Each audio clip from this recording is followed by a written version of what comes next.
Assalamualaikum warahmatullahi wabarakatuh. Tapangaken asmane kula Rina Febrianti saking kelas 11 AKL sekawan nomor absen selawe. Asmaning guru mapel bahasa Jawi inggih menika Bapak Edi Setiono saking SMK Negeri Setunggal Dukuturi. Kangge menuhi tugas basa Jawi, kula ndamel babagan pariwara temanipun COVID-19. Akhir-akhir iki virus corona gawe kaget ing jagat dunia. Salah sijine ing negara kita Indonesia. Ing Indonesia, kurang luwih wis ana ewunan kasus corona. Aja gugu, mula ngati-ngati kaya ing ngisor iki. Gejala munculake virus corona. Bisa watuk, demam, lan sesak napas.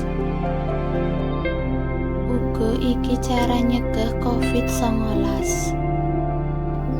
Setunggal, sregep ngumbah tangan nganggo sabun supaya kuman sing nempel ing tangan bisa ilang.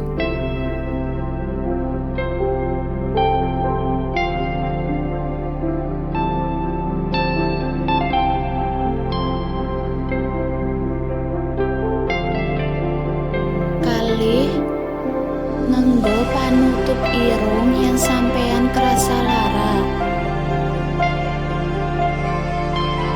Tiku atuh saka papan sing rame.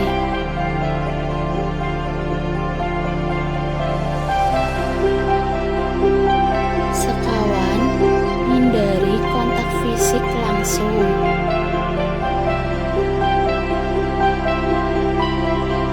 Gangsal tetep ing omah lan tetep ndedonga kanggo pangayoman saka Allah Subhanahu wa taala supaya nyegah wabah virus iki.